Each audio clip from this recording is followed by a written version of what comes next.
Picture this: a dusty chamber buried deep beneath the ruins of an ancient city, its walls lined with crumbling shelves. There, hidden for centuries, lie 30 fragile scrolls, their secrets locked away by time. Some say they hold forgotten wisdom, others whisper of curses or prophecies too dangerous to reveal. For generations, historians have puzzled over their origins, their contents a tantalizing mystery that refuses to be solved. But today, we're pulling back the veil on these enigmatic texts, diving into the shadows of history to uncover what they've been hiding all this time. Think about the weight of holding something no human eyes have seen in 1,000 years. Imagine the rush of unrolling a scroll and realizing its words could rewrite everything we thought we knew about the past. These aren't just old pieces of parchment, they're time capsules, each one a direct line to voices silenced by centuries. Some were tucked away in secret libraries by scholars afraid of their power. Others were buried with kings meant to accompany them into the afterlife, and a few, they were nearly lost forever, surviving wars, natural disasters, and the slow decay of time by sheer luck. What could be so important, so explosive, that it had to stay hidden for this long? That's the question that's haunted archaeologists and historians for decades. Maybe it's a lost philosophy that challenges everything we believe. Maybe it's a map to treasures beyond imagining. Or perhaps it's something darker, a warning from the past we were never meant to find. Whatever the truth, these 30 scrolls are about to take us on a journey through forgotten empires, into the minds of ancient thinkers, and straight to the heart of one of history's greatest unsolved puzzles. So settle in, because what comes next might just change how you see the past forever. The first of these mysterious scrolls takes us to the rugged cliffs near the Dead Sea, where a young Bedouin shepherd tossed a stone into a cave in 1947 and heard the unexpected sound of shattering pottery. What he found inside would ignite one of the greatest archaeological discoveries of the 20th century, the Dead Sea Scrolls. Over the next decade, researchers would uncover nearly 1,000 manuscripts hidden in 11 caves near the ancient settlement of Qumran, texts that had miraculously survived for over 2,000 years in the dry desert air. These weren't just random scraps of parchment. Among them were the oldest known copies of the Hebrew Bible, some dating back to the 3rd century before the Common Era. That's older than any previously discovered biblical text by 1,000 years. Imagine holding a version of the book of Isaiah written centuries before the birth of Jesus, word for word nearly identical to the version we know today. The level of preservation was staggering, offering an unprecedented look at how these sacred texts were copied and transmitted across generations. But the scrolls weren't just about biblical texts. Mixed in were community rules, apocalyptic writings, and even cryptic commentaries that hinted at a radical Jewish sect living in isolation near the Dead Sea. Scholars still debate whether these were the Essenes, a group mentioned by ancient historians, or another entirely unknown community. The scrolls revealed a world of intense devotion, strict purity laws, and a belief that they alone held the true interpretation of Scripture, a perspective that often clashed with mainstream Judaism of the time. And then there were the controversies. For decades, a small circle of scholars controlled access to the unpublished scrolls, leading to accusations of secrecy and even suppression. When the full contents were finally released in the 1990s, new theories exploded, some suggesting hidden connections to early Christianity, others claiming the scrolls contained lost prophecies too dangerous to reveal. Even today, scholars argue over who wrote them, why they were hidden, and what secrets might still lie buried in those caves. Were they a library hastily stashed away before Roman armies arrived? A sacred archive meant to be preserved until the end of days? The answers might still be waiting, wrapped in the brittle pages of these ancient texts. While the Dead Sea Scrolls rewrote our understanding of ancient Judaism, another discovery just a year later would shake the foundations of early Christianity. In 1945, near the Egyptian town of Nag Hammadi, a farmer digging for fertilizer stumbled upon a sealed clay jar buried beneath a boulder. Inside lay 13 leather-bound books containing 52 ancient texts, many lost for over 1,500 years. These weren't just any religious writings. They were Gnostic Gospels, radical alternatives to the New Testament that offered a startlingly different vision of Jesus, salvation, and the divine. The farmer had no idea he'd just uncovered what scholars now call the Nag Hammadi Library. Unlike the carefully preserved Dead Sea Scrolls, these manuscripts barely survived their journey into modern hands. Some pages were burned as kindling by the farmer's mother. Others were sold through shadowy antiquities markets before scholars realized their significance. What remained revealed an entire underground tradition of early Christianity, one that the Orthodox Church had tried to erase. Take the Gospel of Thomas, perhaps the most explosive text in the collection. Unlike the familiar Gospels of Matthew, Mark, Luke, and John, Thomas contains no birth narrative, no miracles, no crucifixion. Instead, it's just a list of 114 sayings attributed to Jesus, many of them cryptic and mystical. One reads, "If you bring forth what is within you, what you bring forth will save you. If you do not bring forth what is within you, what you do not bring forth will destroy you." This isn't the Jesus of Sunday school lessons. This is a spiritual teacher urging direct personal enlightenment, a far cry from the institutionalized religion that would later dominate. The Gnostic texts paint a cosmic drama where the material world isn't created by a benevolent God, but by a flawed, ignorant deity called the Demiurge. Salvation comes not through faith alone, but through secret knowledge gnosis that awakens the divine spark trapped within human beings. For early church leaders like Irenaeus, these ideas were dangerously heretical, which explains why they were hunted down and destroyed. The Nag Hammadi find proved these alternative Christianities didn't just fade away, they were actively suppressed, yet mysteries remain. Who buried these texts so carefully around the 4th century?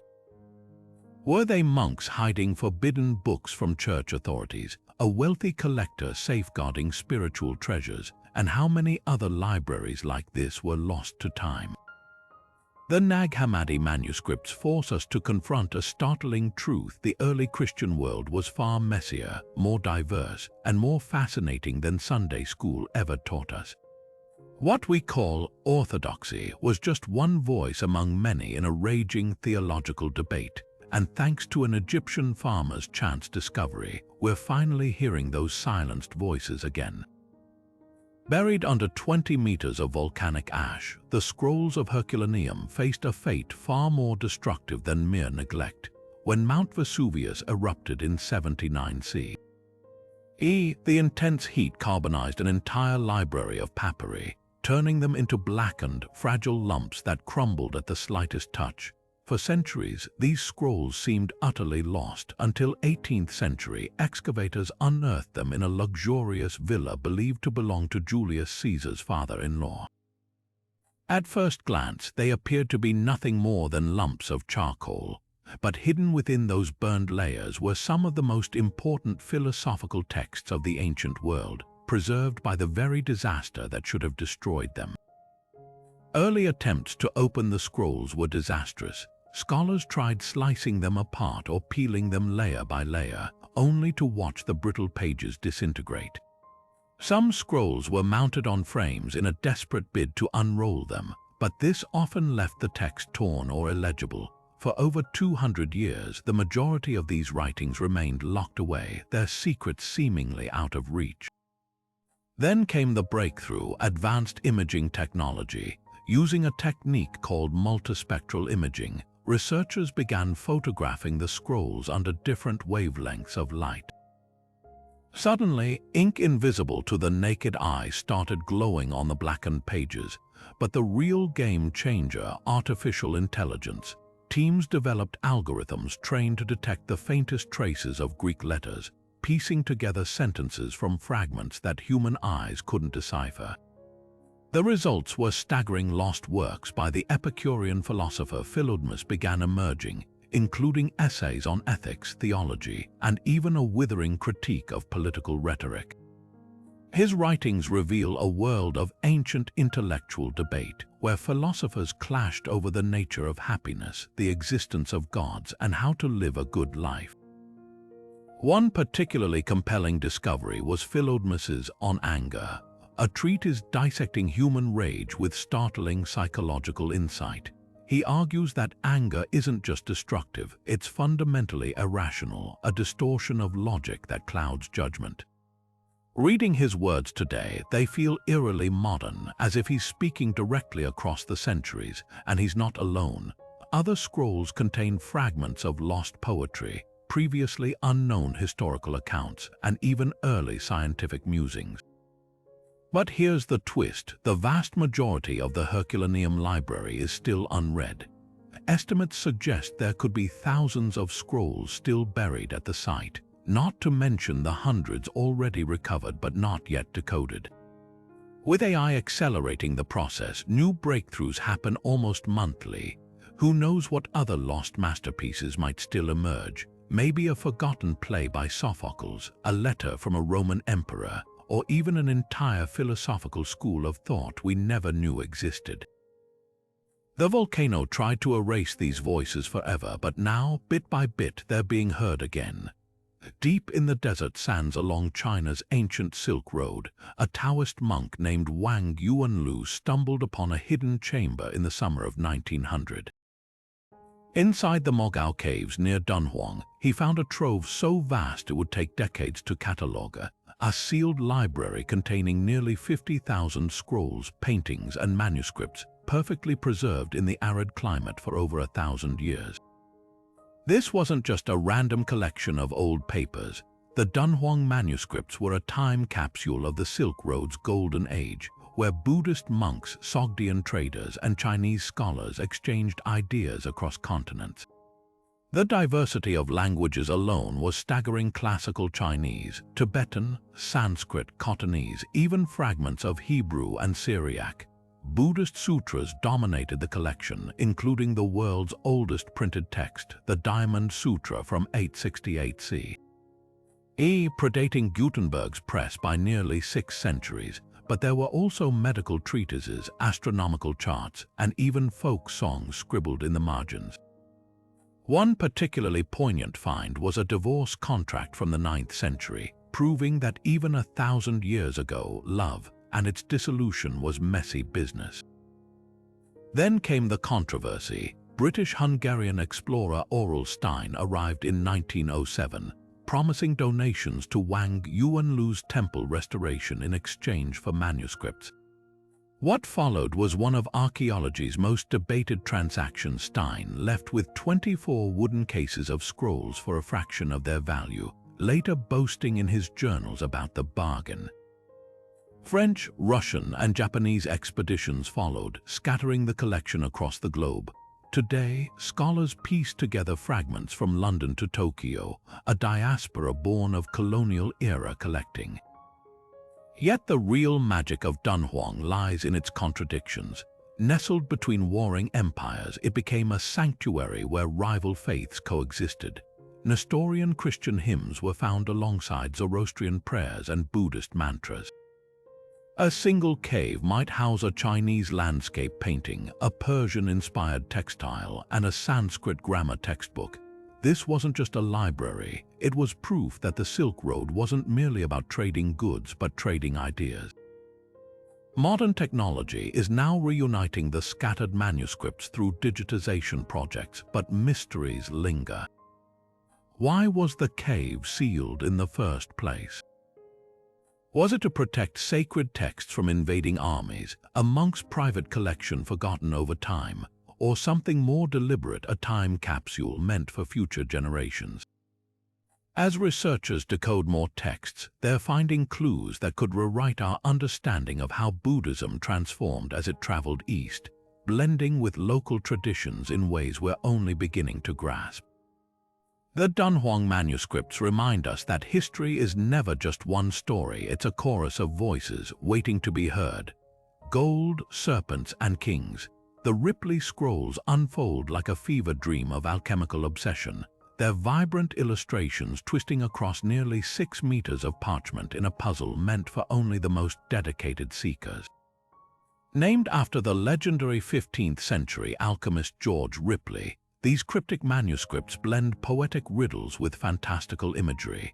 Lions devouring the sun, green dragons coiled around celestial orbs, crowned figures bathing in blood-red liquid. At first glance, they appear as medieval fantasy art, but look closer, these were no idle doodles. Every strange symbol, every bizarre tableau held the keys to alchemy's greatest prize, the Philosopher's Stone. Ripley himself remains as enigmatic as his scrolls. A canon of Bridlington Priory turned roaming adept, he claimed to have discovered the secrets of transmutation after decades of study across Europe. His fame grew so immense that centuries after his death, fake Ripley Scrolls flooded the black markets of Elizabethan England, but the authentic versions, only 23 survive, were never meant for public eyes. Created for royal patrons like Edward IV, they served as visual textbooks for initiates, encoding alchemical processes in layers of metaphor. The red lion swallowing the sun, that's gold dissolving in aqua regia. The hermaphroditic king and queen, the union of opposing elements needed to create the stone. Modern scholars still debate whether Ripley authored these scrolls or if they were later homages to his work. What's undeniable is their deep ties to power. Alchemy wasn't just medieval chemistry, it was political. Kings desperate to fund wars saw it as a shortcut to infinite wealth. Henry VIII reportedly employed alchemists, while Elizabeth I's spymaster John Dee collected Ripley's works obsessively. The scroll's royal imagery isn't accidental. That crowned figure holding a flask, some believe it's a veiled portrait of Edward IV himself, suggesting the king wasn't just a patron but an active participant in the secrets. Then there's the most tantalizing theory of all, that the scrolls don't just describe the Philosopher's Stone, they hide its actual recipe. In 2017, chemists at Northwestern University applied spectral imaging to one scroll's recipe section, discovering traces of rare metallic inks that match descriptions of the stone's ingredients. Could Ripley have embedded practical instructions beneath the poetry, or was it all an elaborate ruse to keep patrons funding his research? The truth might lie in the scroll's final mystery, their circular design. Unlike linear texts, they're meant to be read endlessly, a loop of transformation mirroring the alchemist's eternal pursuit. Perhaps the real secret wasn't gold, but the journey itself, an obsession that burned brighter than any furnace. Unlike any other Dead Sea Scroll, the Copper Scroll reads like a pirate's treasure map, except this one was etched onto metal nearly 2,000 years ago. Discovered in 1952 in Cave 3 near Qumran, its greenish copper sheets, corroded and brittle, had to be carefully cut open to reveal a list so specific it defies belief. 64 locations, quantities of gold and silver measured in talents, sacred temple vessels hidden across the Judean wilderness. At face value, it's an inventory of unimaginable wealth, buried before the Romans sacked Jerusalem in 70 CE. But nothing about this scroll is straightforward. For starters, why copper? While other Dead Sea Scrolls were penned on parchment or papyrus, this one's durable metal suggests its authors intended it to last. The language, too, is different, less literary, more matter of fact. In the cistern beneath the staircase, 42 talents of silver. In the salt pit at Kolet, 500 bars of gold. These aren't poetic verses or religious teachings, they're instructions, yet the descriptions are maddeningly vague, referencing landmarks that no longer exist. The ruin in the Valley of Achor or the tunnel at Milam could be anywhere. Scholars are sharply divided. Some, like archaeologist John Allegro, took the scroll literally, launching expeditions in the 1960s that dug up half the Judean desert, finding nothing. Others argue it's allegorical, perhaps listing temple donations symbolically stored for the Messianic age. The amounts are suspiciously precise, exactly 985 talents of silver, but also implausibly vast. That much silver would outweigh 3 double-decker buses. If real, it would dwarf any treasure ever recovered from antiquity. Then there's the cryptic closing line. A copy of this document was placed in the hewn rock pit. Was there a second scroll with more details? If so, it's never been found. Modern technology has revived the hunt, with teams using ground-penetrating radar and drone surveys to match the scroll's clues to terrain features. In 2021, one group claimed to pinpoint a cave near the Dead Sea matching a description only to find it empty. The copper scroll tantalizes because it refuses to fit neatly into history. Real or symbolic, its very existence hints at desperation, a priestly class scrambling to hide their holiest relics from an advancing Roman army. Maybe the treasure was found long ago, melted down by conquerors. Or maybe it's still out there, waiting for someone to crack the code. Either way, this isn't just a list. It's a last gasp of a civilization on the brink, whispering across millennia where to find what they cherished most. Buried in an Irish bog for over 1,000 years, the Fadden More Psalter emerged from the peat in 2006.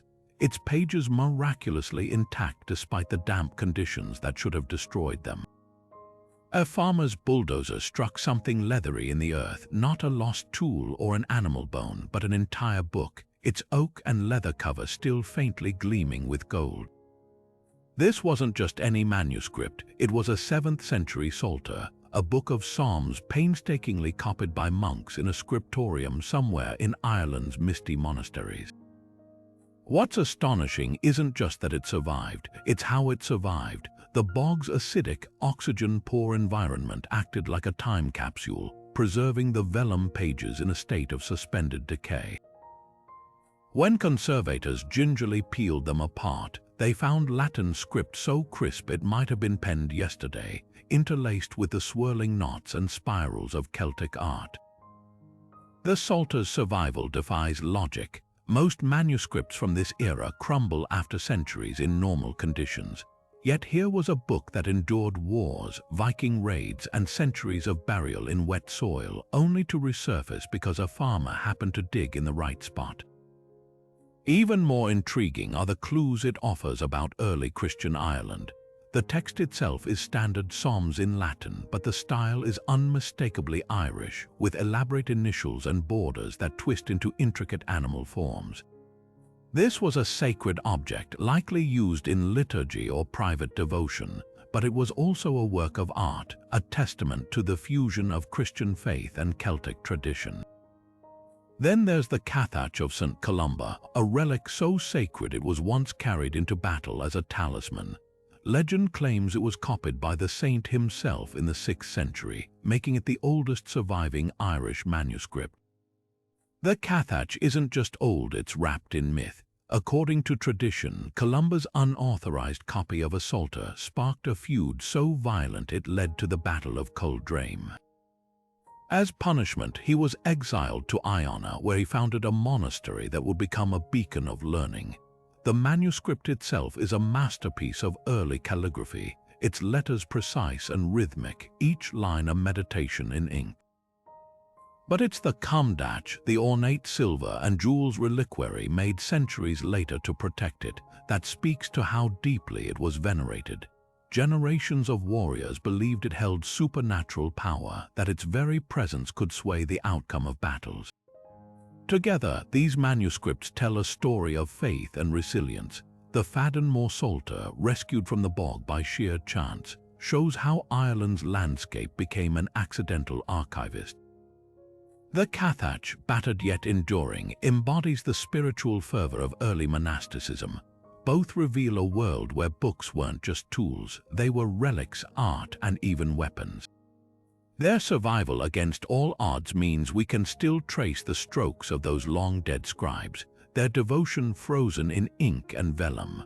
Of all the surviving Maya manuscripts, none sparks more fascination than the Dresden Codex, a fragile, accordion-folded book that somehow weathered colonization, centuries of neglect, and even the firebombing of World War II.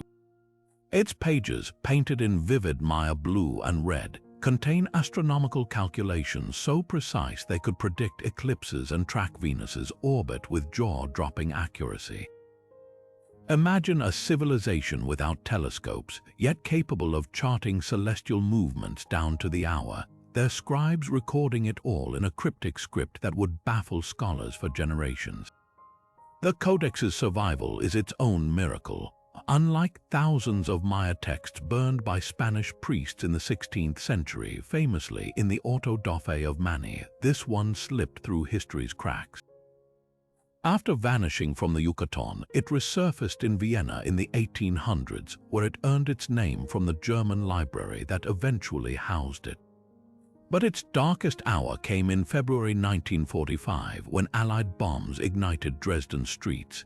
As flames engulfed the library, water from firefighters' hoses seeped into the vault, warping the Codex's fragile bark paper pages. The damage could have been catastrophic, yet ironically, that same water saved it from incineration, leaving it singed but intact. Deciphering its contents revealed a mind-bending blend of math and mythology. The Maya didn't just observe Venus, they worshipped it as the god Kukulkan, structuring wars and coronations around its appearances. One section details the planet's 584-day cycle with such precision it's accurate to just 2 hours over 500 years. Another predicts solar eclipses using complex tables that account for lunar movements modern astronomers only confirmed with satellites. But this isn't dry science. Interwoven with calculations are vivid illustrations of gods decapitating sacrificial victims, a reminder that to the Maya, astronomy and ritual were inseparable. The cosmos wasn't just studied, it was negotiated through blood and ceremony. What makes the Dresden Codex truly unique is its practicality. Unlike European almanacs of the same era, it wasn't a static record, it was a tool.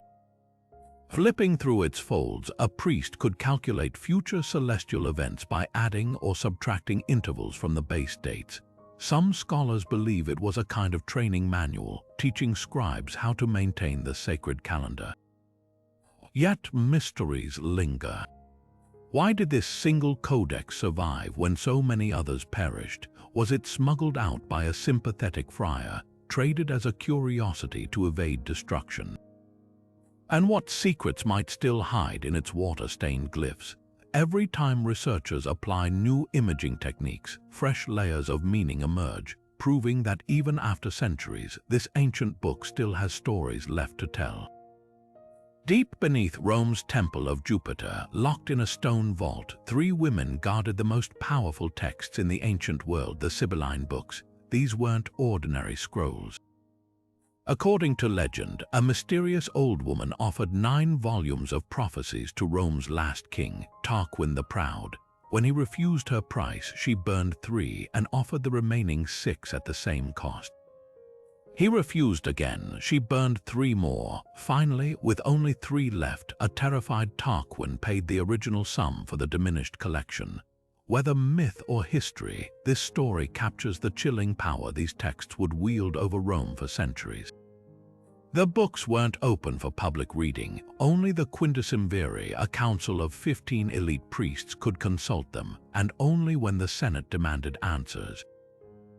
Strange portents, a rain of blood, a talking cow would send officials scrambling to the vault, seeking divine guidance. The rituals were precise, the books would be unrolled, specific passages located, and cryptic verses interpreted to prescribe remedies. After Rome's disastrous defeat at Cannae during the Punic Wars, the books allegedly dictated a live burial of 2 Greeks and 2 Gauls in the city's marketplace to appease the gods. Gruesome, absolutely, but for Romans these were matters of survival. Then came the fire. In 83 before the Common Era, flames consumed the Temple of Jupiter, reducing the original Sibylline books to ash. Desperate to reclaim their divine roadmap, Roman authorities dispatched envoys across the Mediterranean to collect replacement prophecies, some genuine, others likely forgeries. This new collection became a political tool, with emperors like Augustus selectively discovering verses that legitimized their rule. One fragment, suspiciously convenient, declared, "The last age of the Cumean song has come. A new order of centuries is born."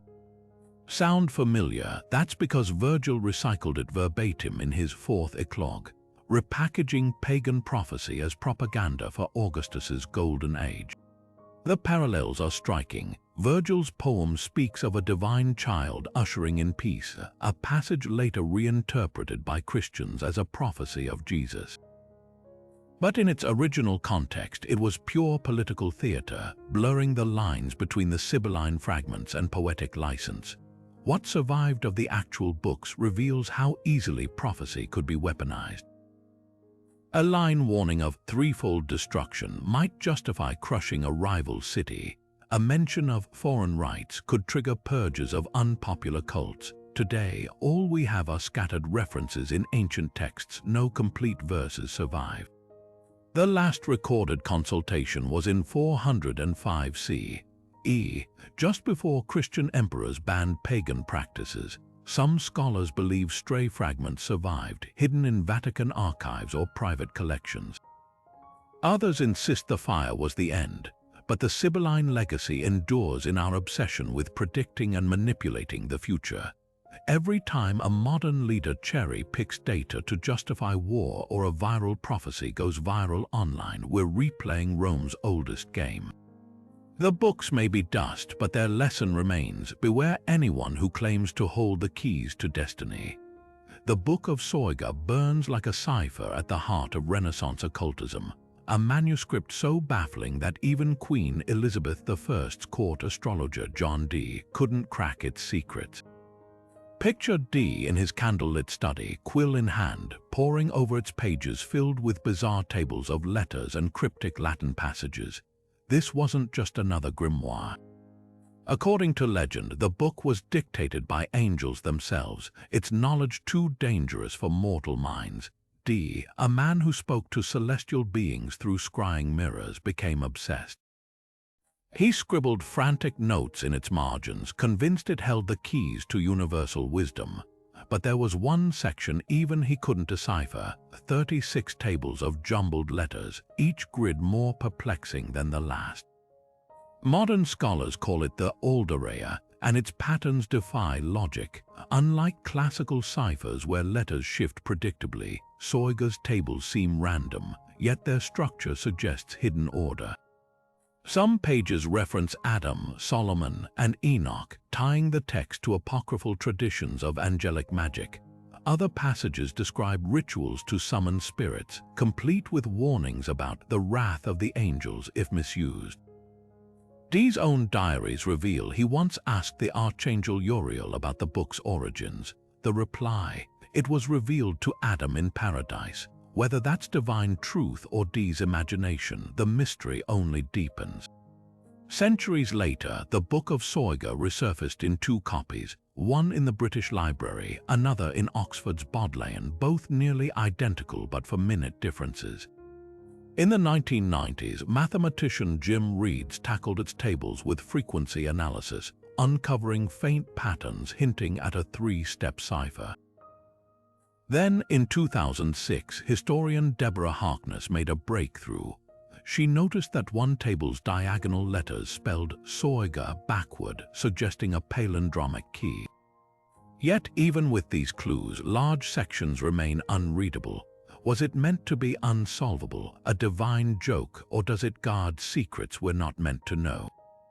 What makes Soiga uniquely unsettling is how it straddles the line between math and mysticism. Its grids resemble early cryptographic experiments, yet its content drips with arcane lore. Some believe it's a corrupted memory of ancient gematria, Jewish numerology, where letters equal numbers. Others think it's a precursor to the Enochian scripts Dee later claimed to channel from angels. The darkest theory, that the book's angels were actually demons and its tables form a kind of celestial malware, embedding curses in their unsolved code. Today, programmers run Soiga's tables through AI decryption, treating them like a Renaissance version of a cryptographic puzzle. Each failed attempt only adds to its legend. Maybe the answer isn't in the letters themselves, but in how they're read under specific astral alignments or through the lens of long-lost Kabbalistic techniques. Or maybe, like D, we're chasing shadows, forever one revelation short of the truth. The Book of Soiga endures because it refuses to be just a relic. It's a mirror reflecting our timeless hunger to crack the codes of the unseen world, and the peril of what might crack back. When you think of medieval medicine, Europe might come to mind: grim surgeries performed in filthy conditions, bloodletting with leeches and prayers as treatment. But halfway across the world, a Persian polymath was revolutionizing medicine in ways that would shape the field for centuries. Ibn Sina, known in the West as Avicenna, penned the Canon of Medicine in the early 11th century, a 5-volume masterpiece that became the cornerstone of medical knowledge from Baghdad to Paris. What's astonishing isn't just its scope, covering everything from broken bones to mental health, but how it survived. Consider the odds. Mongol armies swept through Persia in the 13th century, leaving cities in ashes and libraries in ruins. Yet somehow the canon endured, carried by scholars fleeing invasion, and meticulously copied in monasteries from Damascus to Toledo. Its resilience speaks to its unmatched authority. Unlike the patchwork remedies of European physicians, Avicenna's work was systematic, blending Greek theories with his own groundbreaking observations. He debunked superstitions, insisting diseases had natural causes, and pioneered early clinical trials testing treatments on patients under controlled conditions. Then there's the anatomy. While European texts still relied on crude sketches, Avicenna's scrolls contained painstakingly detailed diagrams of the human eye, the nervous system, and even the pumping motion of the heart, descriptions so precise they wouldn't be matched until the Renaissance. His explanation of how light enters the eye and forms images predated modern optics by 6 centuries, but perhaps his boldest move was challenging Galen, the ancient Greek whose flawed theories had dominated medicine for 1,000 years. Avicenna's experiments proved, for example, that nerves transmit sensations to the brain, not the heart as Galen claimed. The canon's journey west changed everything. Translated into Latin in 12th century Spain, it became mandatory reading at universities like Montpellier and Bologna. Surgeons consulted it before operations, apothecaries mixed drugs from its formulas. Even when the Black Death ravaged Europe, desperate physicians turned to Avicenna's quarantine advice written 300 years earlier to slow the plague's spread. His influence lingered so long that parts of the canon were still being taught in Edinburgh as late as the 18th century. What makes this manuscript extraordinary isn't just its content, but its adaptability. Avicenna synthesized knowledge from India, Greece, and Persia, then added his own brilliance. That's why, when you walk into a modern hospital and see a doctor checking pulses or diagnosing infections, you're witnessing echoes of a Persian scroll that refused to burn. Imagine a prayer book so ordinary-looking that for centuries, no one guessed the revolutionary secrets hiding beneath its ink. That's the story of the Archimedes Palimpsest, a humble medieval parchment that turned out to be one of the most explosive mathematical discoveries in history. At first glance, it's just a Byzantine prayer text from the 13th century, its pages filled with hymns and psalms. But beneath those pious words lies something extraordinary: the erased writings of Archimedes himself, scratched away to make room for scripture. This wasn't vandalism, it was practicality. Parchment was expensive, and scribes often recycled old manuscripts by scraping off the original text and writing over it, creating what's called a palimpsest. The irony is painful. Archimedes, the ancient world's greatest mathematician, had his groundbreaking work erased to make space for standard religious texts. His treatises, copied in the 10th century, included The Method of Mechanical Theorems and On Floating Bodies, works thought lost forever. But here's where technology performs a miracle. In the late 1990s, a team of scientists and scholars armed with multispectral imaging decided to peel back the layers of time.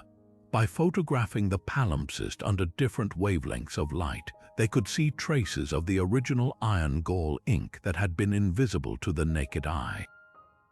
Suddenly, Archimedes' ghostly Greek letters began emerging from beneath the prayers like whispers from the past.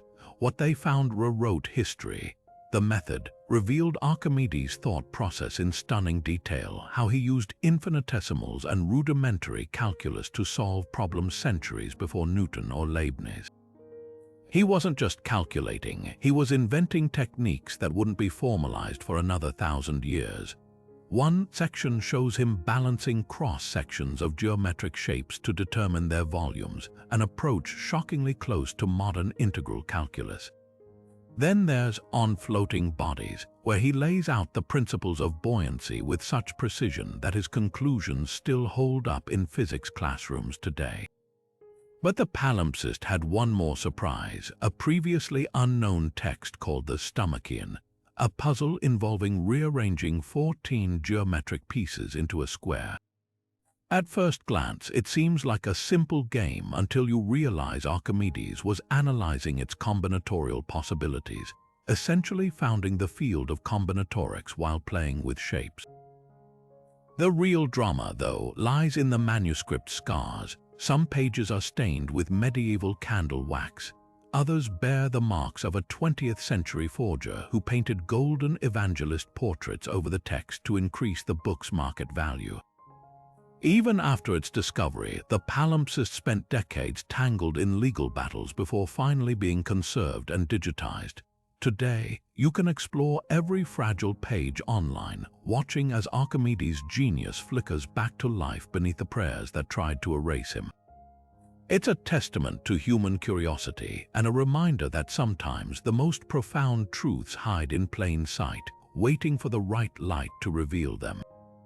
For centuries, Judas Iscariot was cemented in history as the ultimate betrayer, the disciple who sold Jesus for 30 pieces of silver, his name synonymous with treachery. But in 1983, a crumbling Coptic manuscript emerged from the shadows of Egypt's black market, offering a version of events so radical it threatened to upend 2,000 years of Christian tradition. This was the Gospel of Judas, a text so controversial that early church fathers had condemned it as heresy, ensuring its near-total destruction. Yet here it was, surviving against all odds, its pages whispering a startling alternative. Judas wasn't a villain. He was the only disciple who truly understood Jesus' mission. The manuscript's journey to daylight reads like a thriller. Discovered in a limestone cave near El Minya, Egypt, it passed through the hands of looters, antiquities dealers, and shady collectors, its pages deteriorating with every transaction. At one point, it was stored in a Long Island safety deposit box, frozen solid after a botched preservation attempt. By the time scholars got their hands on it in the early 2000s, the papyrus was brittle as autumn leaves, its ink fading into oblivion.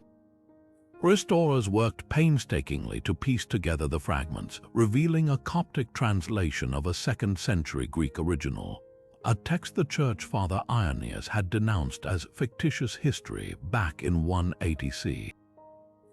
What they decoded was explosive. Rather than painting Judas as a greedy traitor, the Gospel portrays him as Jesus' most trusted confidant.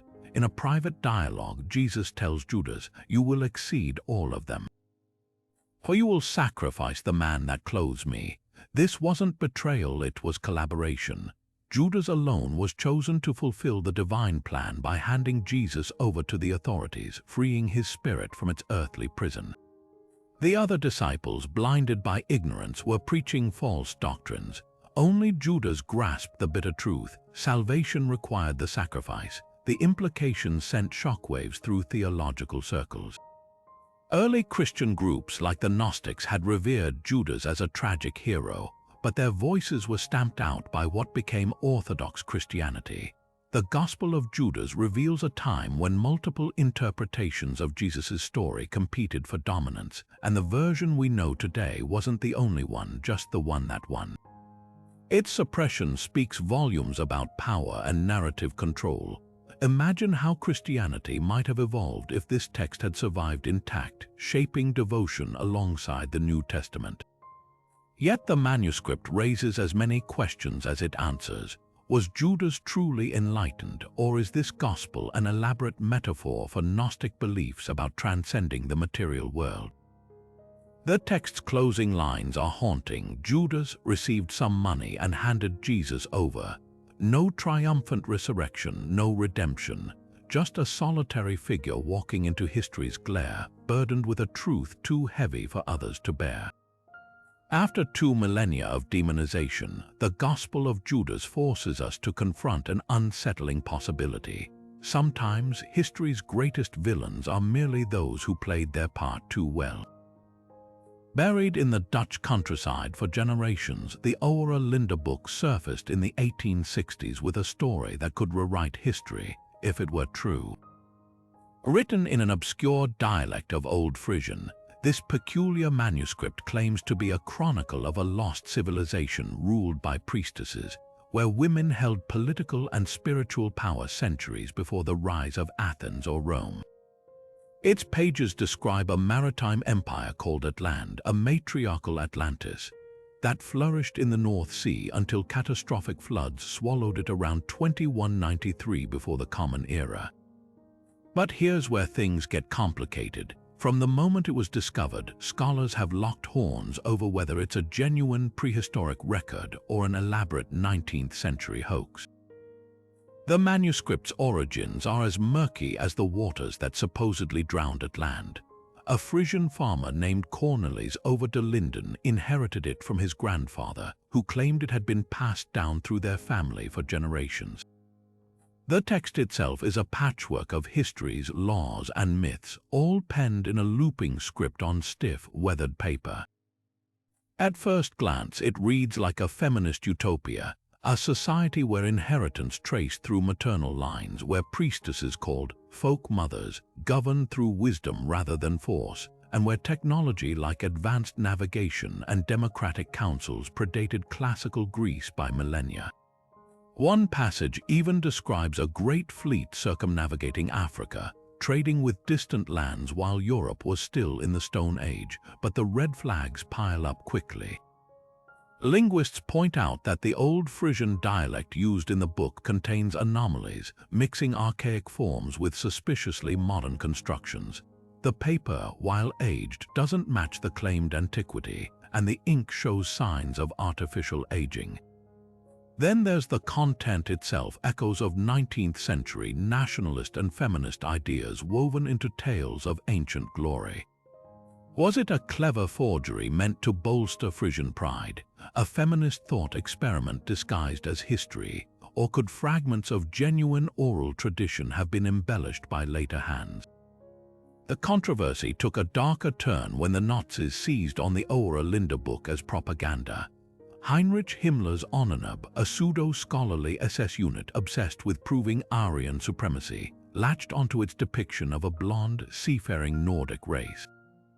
Never mind that the text celebrated matriarchy, the Nazis cherry-picked passages about racial purity and martial virtue, twisting them to fit their ideology. Dutch resistance fighters, recognizing the danger, reportedly destroyed copies to keep them from Nazi hands. Today, the book occupies a strange limbo. Carbon dating confirms the paper dates to the mid-19th century, but some argue it could be a copy of an older original. Independent researchers have found tantalizing parallels between its flood narratives and geological evidence of North Sea cataclysms around the Bronze Age. Meanwhile, modern pagan and feminist groups have reclaimed it as an inspiration, celebrating its vision of gender equality and ecological harmony. What makes the Oude Linde book so compelling isn't just its authenticity debate, it's the mirror it holds up to history itself. Whether hoax or misunderstood relic, it reveals how easily the past can be weaponized, romanticized, or reinvented to serve the present. And in a world still grappling with nationalism and cultural myths, that lesson might be its most enduring truth. Hidden away in a Hungarian monastery for centuries, the Rohonc Codex is the ultimate bibliographic enigma, a 400-page manuscript filled with dense, unreadable symbols and illustrations so bizarre they defy explanation. Unlike any known alphabet, its 200 characters include twisted crosses, celestial bodies, and geometric shapes arranged in tight rows that stubbornly resist decipherment. The illustrations only deepen the mystery. Battle scenes with soldiers wielding what look like bagpipes as weapons, crucifixions under crescent moons, and figures dining at tables set with fish and loaves. Is this a lost gospel, a military codebook, or an elaborate practical joke from the Middle Ages? The Codex first surfaced in the 1830s when Hungarian nobleman Gustav Batthyány donated his family's vast library to the Hungarian Academy of Sciences. Among the treasures was this cryptic volume, bound in cracked leather and radiating strangeness. Scholars immediately noticed something odd. The text reads from right to left like Hebrew or Arabic, yet some pages flip direction mid-sentence. The illustrations mix Christian, Islamic, and pagan motifs with no clear hierarchy. One page shows a figure resembling Christ on the cross, but the next depicts what might be a Hindu deity surrounded by symbols resembling Sanskrit. Attempts to crack the code have sparked fierce debates. One camp argues it's written in a cipher based on old Hungarian runes, pointing to similarities with Carpathian Basin inscriptions. Others see links to the Dacian language spoken in ancient Romania before Roman conquest. The wildest theory that it's a transliteration of Tamil or Sanskrit smuggled into Europe by wandering mystics. But every proposed solution crumbles under scrutiny. Statistical analyses of letter frequency yield no patterns matching known languages. Even carbon dating adds confusion. While the vellum dates to the 1500s, some pigments suggest later tampering. Then there's the hoax hypothesis. The Codex emerged during a 19th century craze for discovering ancient national epics, much like the infamous Ossian poems fabricated in Scotland. Could it be an elaborate nationalist forgery meant to invent a glorious Hungarian past? The text's sheer complexity argues against this. Creating a 400-page fake with consistent but meaningless glyphs would require staggering effort. Yet the illustrations' anachronistic details, like soldiers in Renaissance-era armor battling alongside figures in togas, hint at intentional deception. Modern technology has only deepened the puzzle. In 2018, linguists used AI to compare the script to 8,000 known languages and ciphers no match. Some symbols resemble shorthand systems used by medieval merchants, while others echo alchemical notations. One tantalizing clue: certain pages contain numerical markings that might correspond to dates in the Hebrew calendar, suggesting an esoteric Jewish text. But without a Rosetta Stone-like key, the Codex guards its secrets jealously. What makes the Rohonc Codex uniquely compelling is how it refuses categorization. Too coherent to be random scribbles, too chaotic to fit any historical context, it floats in a limbo between artifact and art. Perhaps it's the work of a lone heretic encoding forbidden knowledge or a bored nobleman's eccentric hobby. Until someone cracks its alien alphabet, it remains a Rorschach test for the ages. Every scholar sees in it what they want to see, from hidden gospels to pure, glorious gibberish. Of all the world's undeciphered manuscripts, none captivates and frustrates scholars quite like the Voynich, a 200-page puzzle penned in an unknown script, filled with illustrations of plants that don't exist and astrological diagrams that defy interpretation. Discovered in 1912 by rare book dealer Wilfrid Voynich, this enigmatic text has resisted over a century of code-breaking attempts, from World War II cryptographers to modern supercomputers. Its pages radiate an otherworldly strangeness: delicate nymphs bathing in emerald green pools, roots that twist into humanoid shapes, and celestial charts mapping unknown constellations. Nothing about it fits neatly into history's categories. The botanical section alone is a hallucinatory journey. Over 113 plants are depicted in meticulous detail, yet not a single one matches any known species. Some leaves branch like fractals, while others sprout petals resembling eyeballs or serpents. Theories range from extinct flora to encrypted representations of medicinal herbs, with one particularly unsettling drawing showing a plant with bulbous pods that look unnervingly like human lungs. Could this be a coded herbal hiding forbidden knowledge of poisons or hallucinogens? Or is it pure fantasy, the product of an artist's unbridled imagination? Then there's the astrology. Circular diagrams slice the heavens into unfamiliar segments, some labeled with tiny, unreadable script. One folio shows 12 nude women emerging from star-studded tubes, each holding a 5-pointed star, a motif found nowhere else in medieval art. Another depicts a wheel of zodiac signs, but with extra symbols crammed between them, as if the creator had knowledge of celestial cycles lost to time. The most haunting page, a sprawling fold-out dubbed the Rosette, a labyrinth of interconnected castles, waterfalls, and pipes that might represent an alchemical process or an entirely metaphysical journey. Recent AI analysis has thrown gasoline on the debate.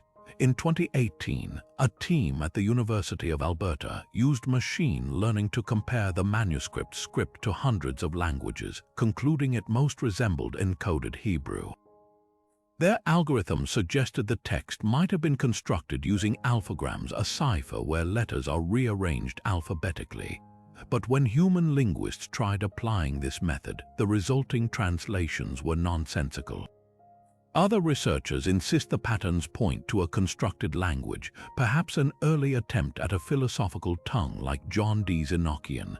Theories about its origins are as wild as its illustrations. Some claim it's the work of 13th century friar Roger Bacon, experimenting with proto-scientific notation. Others argue it's a Renaissance hoax crafted by alchemist Edward Kelly to swindle Emperor Rudolph II. The paper and ink, though, tell a different story, carbon dated to the early 15th century with pigments consistent with medieval recipes. Whoever made it invested staggering effort, spending years on illustrations too precise to be random doodles. What makes the Voynich uniquely tormenting is how close it feels to legibility. The script flows with rhythmic consistency, suggesting real language, not gibberish. Statistical analysis reveals word repetitions matching natural speech patterns. Even the illustrations obey an internal logic. The same odd star symbols reappear in different contexts, hinting at a system. Yet every breakthrough crumbles under scrutiny, leaving scholars to wonder, is the solution just beyond our grasp, or are we chasing shadows? The manuscript mocks us from across 6 centuries, its secrets locked in plain sight. Perhaps the greatest lesson of the Voynich isn't about cracking codes, but about the limits of human knowledge.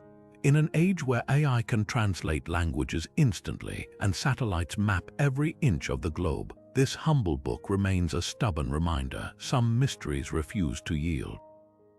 And maybe that's exactly how its creator intended it. The scorching Taklamakan Desert holds a secret older than the Silk Road itself, mummified figures with striking European features, buried alongside scrolls that whisper of a forgotten language. These aren't just any mummies, the Tarim Basin corpses preserved for over 4,000 years by the dry sands, wear felted wool caps and woven textiles eerily similar to those found in ancient Celtic burials. But what truly rewrites history lies in their graves, fragile manuscripts written in Tokharian, an extinct Indo-European language that shouldn't exist this far east. Discovered in the early 20th century by explorers like Aurel Stein, these scrolls initially baffled linguists. The script looked Indian, the alphabet borrowed from Buddhist Sanskrit texts, yet the words themselves were shockingly close to ancient Celtic, Germanic, and Latin. Phrases like cliam meaning fame, compare Latin clura, or peccar for father, like Old English feeder, revealed a linguistic ghost, a branch of the Indo-European family that had migrated thousands of miles further east than anyone imagined. How did a language related to English and Greek end up in what's now Western China, millennia before Marco Polo? The answer lies in the mummies themselves. With their russet hair, long noses, and tartan-patterned fabrics, they clearly weren't ethnically Chinese. DNA analysis confirms it. They descended from Bronze Age herders who trekked from the Pontic-Caspian steppe around 1800 before the Common Era, bringing their language with them. For centuries, these Tokharians thrived as middlemen between China and the West, their oasis cities like Kucha becoming hubs where Buddhist monks translated Sanskrit scriptures into Tokharian using modified Indian scripts. The scrolls they left behind range from monastic ledgers to love poems, including one poignant fragment where a love-struck scribe compares his yearning to a thirsty man in a desert dreaming of rain. But here's where it gets contentious. Chinese historical records mention these fair-haired foreigners, the Yuezhi or Wusun, but portray them as barbarians at civilization's edge. The Tokharian scrolls tell a different story: sophisticated legal contracts, medical treatises on treating fractures, even fragments of plays performed in Buddhist monasteries. One scroll, a translation of a Sanskrit drama, contains stage directions so precise they suggest a vibrant theatrical tradition. This wasn't some backward outpost, it was a cosmopolitan crossroads where Greek, Persian, and Indian ideas fused long before the Silk Road's golden age. The real tragedy is how it all vanished. By the 10th century, Tokharian was extinct, swallowed by the tides of Turkic and Chinese expansion. The mummies were forgotten until modern archaeology revived them, and the scrolls barely survived Muslim conquests that burned Buddhist libraries. Today, scholars painstakingly reconstruct this lost world from fragments, a word here, a textile pattern there.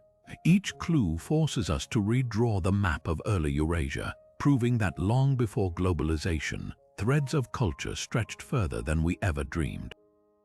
The Tarim mummies and their scrolls aren't just relics, they're a reminder that history's margins often hold its most transformative truths. Buried in the folklore of New Zealand's backcountry libraries lies a manuscript that blurs the line between ancient prophecy and modern myth, the Kolbrin Bible.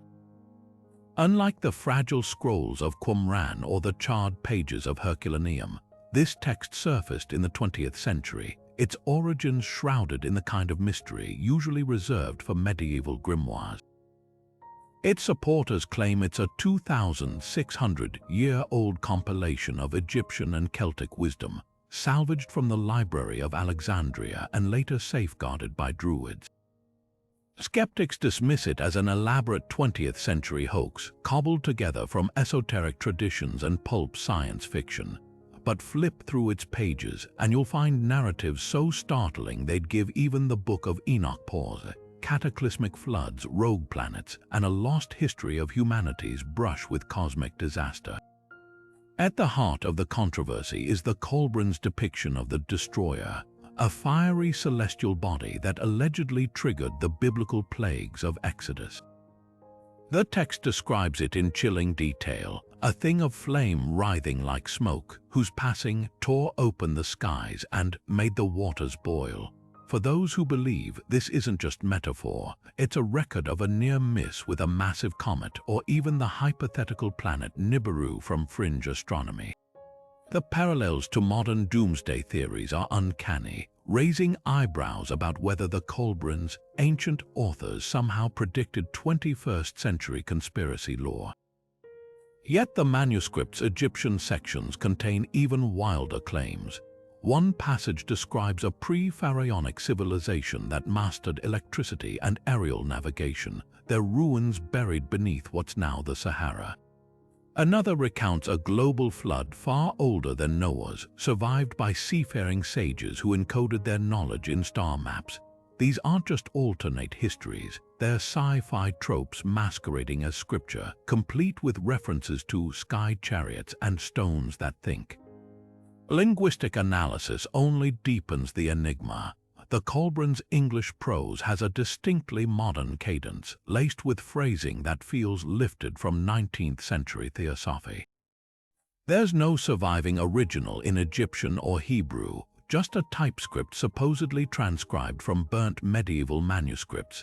The sole physical copy, kept under lock and key by a shadowy group called the Chaldeans, has never been carbon dated.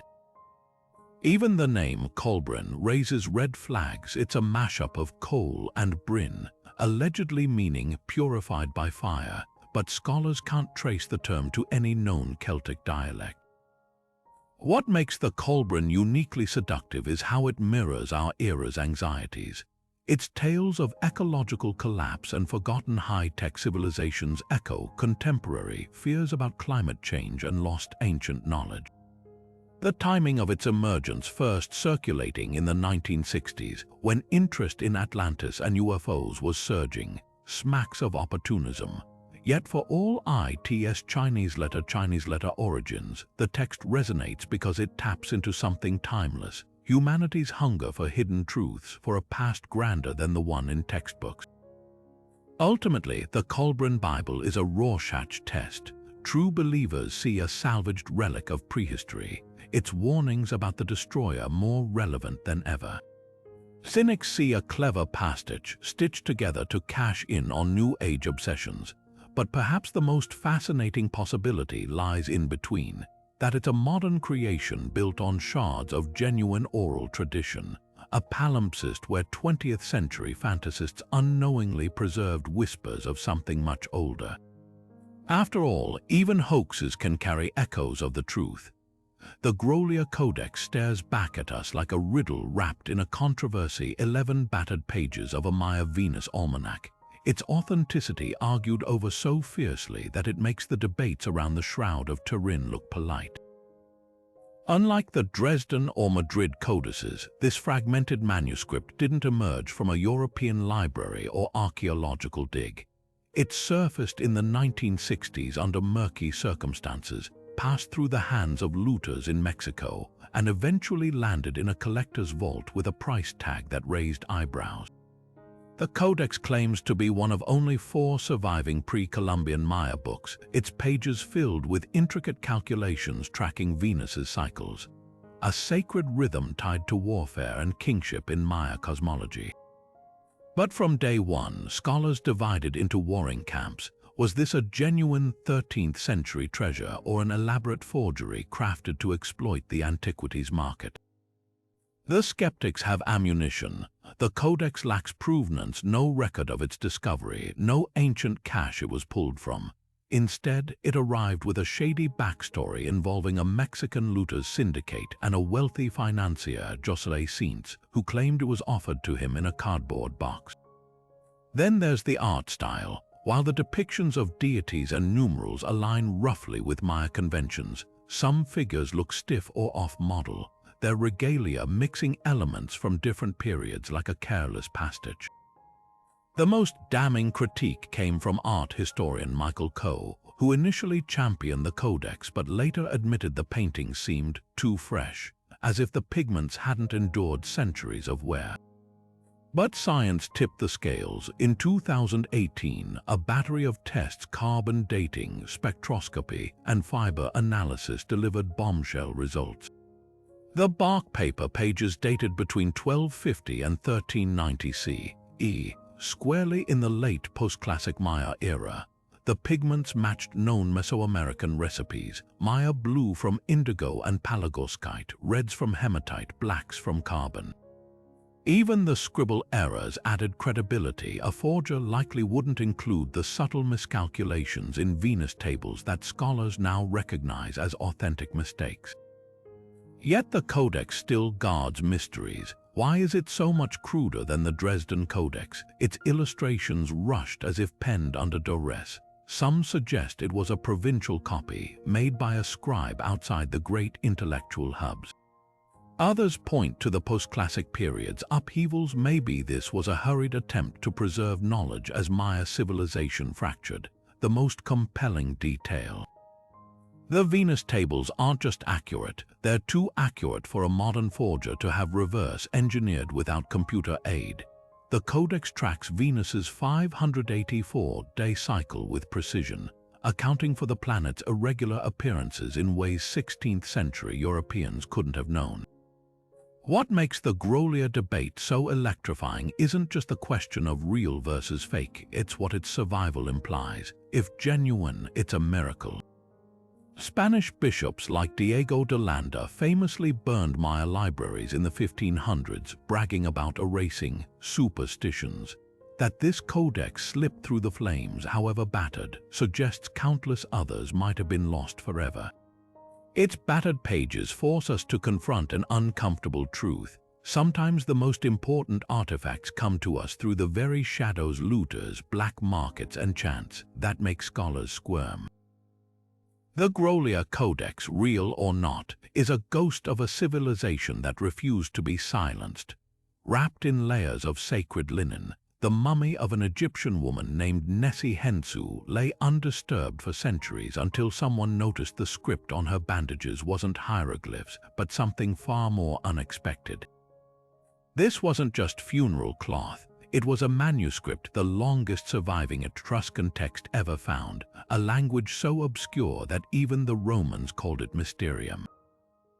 How did an Italian priest's ritual guide end up entombed with an Egyptian noblewoman halfway across the Mediterranean?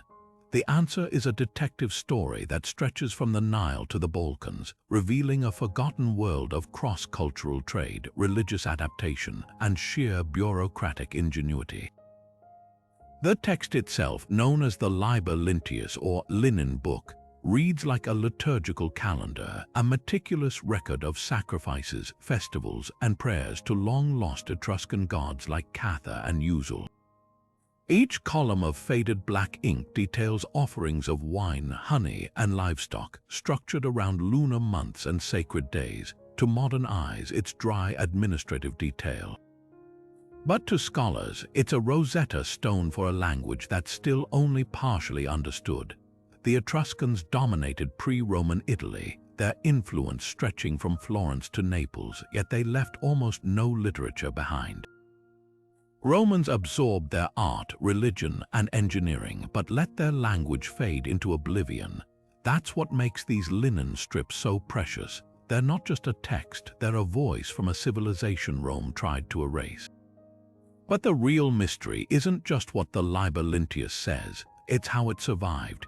Egypt's hot, dry climate preserved the linen far better than Italian soil ever could, which explains why the text is legible at all. But why wrap a mummy in foreign scripture? The leading theory involves an ancient recycling scheme. When Nessie Hensu died in Ptolemaic Egypt around 200 BC, linen was expensive. Imported Etruscan cloth, perhaps traded by merchants or mercenaries, might have been repurposed by embalmers who couldn't read the script and didn't care what it said.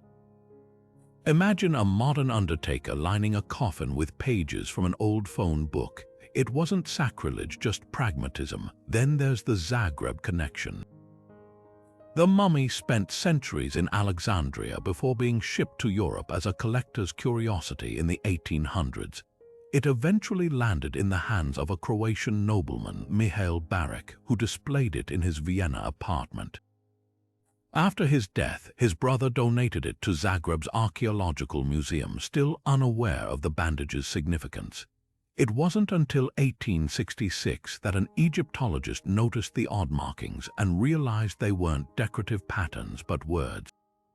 The mummy had been carrying a secret for 2 millennia. Today, the Liber Linteus offers eerie parallels to our own digital age. Like a corrupted hard drive or a fading parchment, it's a reminder of how easily knowledge disappears.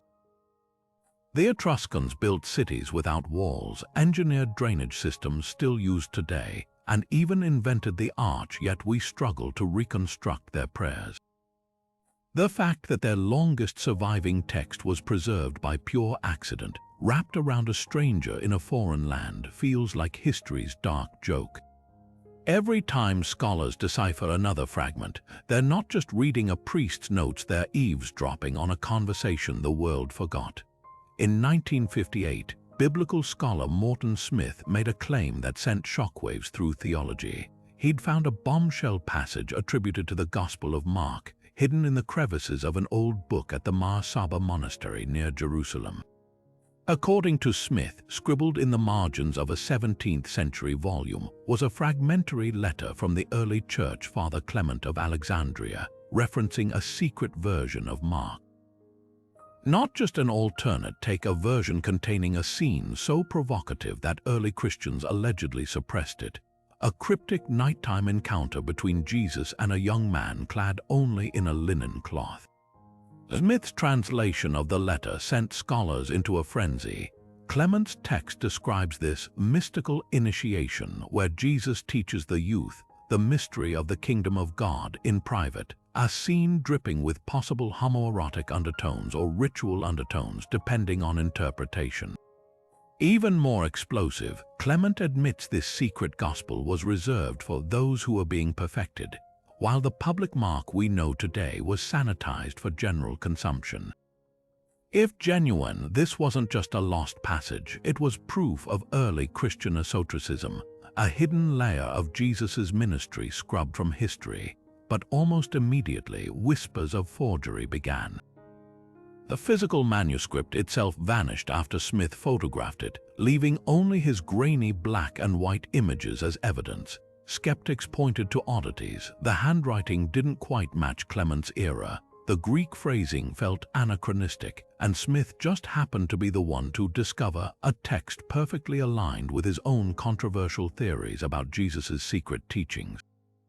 The most damning critique came from scholar Stephen Carlson, who argued the handwriting showed telltale signs of slow, deliberate forgery, hesitation, marks invisible to the untrained eye but glaring under magnification. Smith's defenders fired back. Why would a respected scholar risk his career on a hoax? The Mar Saba monastery's library was a known chaos of uncatalogued manuscripts, making accidental discoveries plausible. And the theological nuances in the text, like Clement's careful distinction between carnal and spiritual interpretations, were subtle enough to suggest genuine antiquity, not a modern fabrication. Decades later, the debate still simmers. In 2018, a team of forensic document examiners reanalyzed Smith's photos, concluding the handwriting could be 18th century, leaving room for an old copy of a genuine ancient letter. Others suggest Smith might have reconstructed a lost text from early Christian references, blurring the line between forgery and scholarly recreation. What makes the secret gospel of Mark so gripping isn't just its contested authenticity, it's the shadow it casts on how history gets written. Whether real or forged, it exposes the messy battleground of biblical scholarship where faith, fame, and fragments collide. And perhaps that's the real secret here. Sometimes the most explosive discoveries aren't about what they reveal, but what they force us to confront about our hunger for hidden truths. The Codex Gigas looms over medieval manuscripts like a colossus, literally, weighing as much as a grown man and requiring two people just to lift its 300-plus vellum pages. This behemoth earns its nickname as the Devil's Bible, not just for its contents, but for the sheer audacity of its scale. Picture a book so massive that legend claims it was penned in a single night through supernatural means. According to the tale, a doomed monk, sentenced to be walled alive for breaking his vows, struck a bargain with the devil to complete the impossible task before dawn. Whether divine punishment or dark miracle, the story clings to the manuscript like the eerie crimson hue of its ink. Open its weathered pages, and you're confronted with one of the most unsettling images in medieval art, a full-page portrait of the devil himself, crouched in a barren landscape, his clawed hands raised, his tongue lolling between needle-like teeth. The figure isn't tucked away in some obscure corner. It's displayed boldly, facing a heavenly city on the opposite page, as if locked in eternal opposition. This visual duality, the sacred and the profane, runs through the entire Codex. Alongside the devil's likeness, you'll find a complete Latin Bible, historical chronicles, medical treatises, and even exorcism formulas, as if the scribe sought to counterbalance hell's presence with every tool of faith available. Modern carbon dating shatters the myth of overnight creation. The manuscript's handwriting and pigments confirm it took decades to complete, likely the work of a single scribe in a Bohemian monastery around the early 13th century. But here's the twist. Analysis of the script reveals no breaks or variations in style, suggesting one monk indeed labored in isolation for years, his hand unwavering across every line. The psychological weight of that isolation might explain the Codex's darker flourishes. Alongside the devil's portrait are bizarre marginalia, tiny sketches of hanged men, cryptic symbols, and a prayer for protection against epilepsy, dubbed the morbus demonicus or demon sickness. Was the scribe wrestling with madness or channeling the fears of an era plagued by disease and heresy hunts? The Codex Gigas survives as a paradox, a devotional object that dares to stare into the abyss. Its very existence forced medieval librarians to chain it to a desk, not to prevent theft but to keep its unsettling energy contained. Today, it sits in Stockholm's National Library, its spine cracked from centuries of use, a testament to humanity's endless fascination with the line between piety and the forbidden. Whether born of desperation or devotion, its pages still whisper the same question: can light exist without casting a shadow? Buried beneath layers of early Christian history lies a text so radical it threatened to overturn everything we thought we knew about Mary Magdalene, the Gospel of Mary. Discovered in 1896 in a Cairo bazaar but largely ignored until the 20th century, this fragile papyrus fragment offers a startling portrait of Jesus' closest female disciple. Here, Mary isn't the penitent prostitute of later tradition. She's a visionary, the one apostle brave enough to ask Christ the hardest questions and wise enough to receive his most secret teachings. But the real shock isn't just what the text contains, it's what happened to it. By the 4th century, church authorities had systematically purged it from the canon, ensuring its near-total erasure. Why? Because in Mary's Gospel, spiritual authority isn't handed to Peter or the male disciples. It's claimed by a woman who dares to preach. The surviving fragments, just 8 pages out of an original 50, read like spiritual dynamite. In one pivotal scene, Mary describes a private revelation where Jesus appears to her after his resurrection, unveiling the nature of the soul's ascent past hostile cosmic forces. The other disciples, especially Peter, react with outrage. Did he really speak privately with a woman and not openly to us? Peter demands, his jealousy laid bare. Levi defends Mary, snapping back, if the Savior made her worthy, who are you to reject her? This tension cuts to the heart of early Christianity's power struggles. Mary's Gospel suggests that the movement's earliest fractures weren't just about doctrine, they were about who got to define it. Modern scholars point to the text's Gnostic underpinnings. Unlike Orthodox Christianity, which emphasized faith and hierarchy, Gnosticism taught that salvation came through inner knowledge, gnosis, available to all, regardless of gender. Mary's teachings frame the material world as a prison of ignorance, with the soul's liberation coming through self-discovery. One haunting passage warns, "Do not lay down any rules beyond what I appointed for you," a direct challenge to the institutional church's growing control. It's no wonder bishops like Irenaeus, writing in the 2nd century, condemned such texts as fictitious gospels that lead the faithful astray. The irony. By trying to silence Mary, they preserved traces of their panic in their own polemics, like unwitting archivists of the very heresies they sought to destroy. Feminist theologians have reclaimed Mary's Gospel as a manifesto of spiritual equality. Scholars like Karen King argue it reveals a lost strand of Christianity where women held leadership roles before patriarchal structures cemented their exclusion.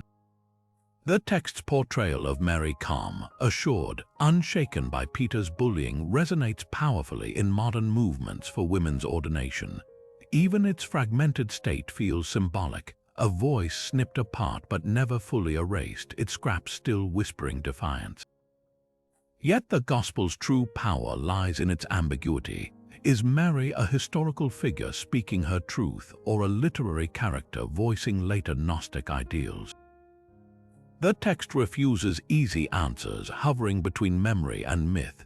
What survives is enough to unsettle centuries of assumptions, not just about Mary, but about who gets to narrate sacred history. In a world where the victors usually write the scriptures, the Gospel of Mary is a rare glimpse of the stories that almost didn't make it, and that, perhaps, is the most subversive revelation of all. Hidden in the highlands of Guatemala for centuries, the Popol Vuh isn't just a Mayan creation myth, it's a defiant act of cultural survival. When Spanish friars arrived in the 16th century, burning native codices as works of the devil, Mayan scribes secretly transcribed their sacred stories into Latin script, disguising ancestral wisdom as a harmless curiosity. What emerged was no mere translation. It was a literary resurrection, preserving a cosmology so vivid it makes Genesis look sparse by comparison. At its heart, the Popol Vuh pulses with the rhythm of the pits, the sacred ball game that was no mere sport, but a ritual reenactment of cosmic order. Imagine a court flanked by stone hoops where players hurled a rubber ball weighing nearly 9 pounds, not just with their hips, but with the weight of destiny. To the Maya, this game mirrored the struggle between life and death, light and dark. The ball itself symbolized the sun's journey, and defeat often meant decapitation, a fate suffered by the text's first heroes, the arrogant brothers 1 Hunahpu and 7 Hunahpu, whose skulls were hung from a calabash tree as a warning against hubris. Their demise sets the stage for the story's true protagonists, the hero twins Hunahpu and Xbalanque. These trickster demigods descend into Xibalba, the Mayan underworld, a place far grimmer than Dante's Inferno, where rivers of blood and chambers filled with killer bats test the soul. Each trial they face is laced with symbolism. When the lords of Xibalba demand they tend a garden of weapons, the twins outwit death by letting the blades plant themselves harmlessly in the soil. Later, they survive the House of Gloom by substituting fireflies for the embers they were ordered to guard, tricking their captors into believing they'd failed. Their greatest triumph comes in the ball game's ultimate rematch, where they defeat the death gods, but the victory is bittersweet. In the end, the twins choose to ascend as the sun and moon, their sacrifice ensuring the dawn of humanity. What makes the Popol Vuh extraordinary isn't just its mythology, but its endurance. The original KH manuscript vanished, but a Dominican friar named Francisco Ximenes copied it in the 18th century, unknowingly saving a cornerstone of Mesoamerican thought. Today, scholars pore over its verses, uncovering layers of meaning, like how the hero twins' journey mirrors the May cycle, or how their grandmother's grief-stricken wails echo in traditional Mayan chants. It's a living text still recited in Guatemala's highlands, where elders see it not as folklore, but as a manual for balancing chaos and order. The Popol Vuh forces us to confront a paradox. The very colonizers who sought to erase Mayan culture became unwitting archivists of its brilliance. In its pages, the cosmos isn't created by a distant god, but through trial, error, and playful cunning, a reminder that even in darkness, there's always a trick left to play. Deep in the vaults of medieval alchemy lies a text so densely packed with wisdom that its entire philosophy fits on a single page, the Emerald Tablet. Attributed to the mythical Hermes Trismegistus, a fusion of the Greek god Hermes and the Egyptian god Thoth, this cryptic green slab of prose holds the infamous maxim, "As above, so below." At first glance, it reads like poetic mysticism, but to scholars like Isaac Newton, who spent years obsessively translating it, these words were the skeleton key to unlocking the universe's deepest secrets. Legend claims the tablet was discovered in the hands of a mummy, tucked inside an Egyptian pyramid, though no archaeological evidence confirms this. Its true origins blur between history and myth, emerging in Arabic texts around the 8th century before surfacing in Latin Europe centuries later. What makes it extraordinary isn't its length, but its density. Every line is a Russian nesting doll of meaning. Take the phrase, the sun is its father, the moon its mother. To Renaissance alchemists, this wasn't astrology. It was a coded recipe for the philosopher's stone, symbolizing the marriage of gold and silver in their experiments. Newton's own handwritten copies, riddled with underlines and marginalia, reveal how deeply he took these riddles to heart. His translations twist the text's ambiguity into mathematical potential. When the tablet speaks of one thing that ascends from earth to heaven and back, Newton saw the law of universal gravitation, a single force governing celestial and terrestrial motion. His unpublished manuscripts even suggest he believed the tablet hid clues to transmuting metals, a pursuit that consumed his later years. Yet the emerald tablet's genius lies in its duality. It's both a spiritual manifesto and a scientific blueprint. The alchemists who pored over it weren't just hunting gold. They sought a grand unification theory long before physics coined the term.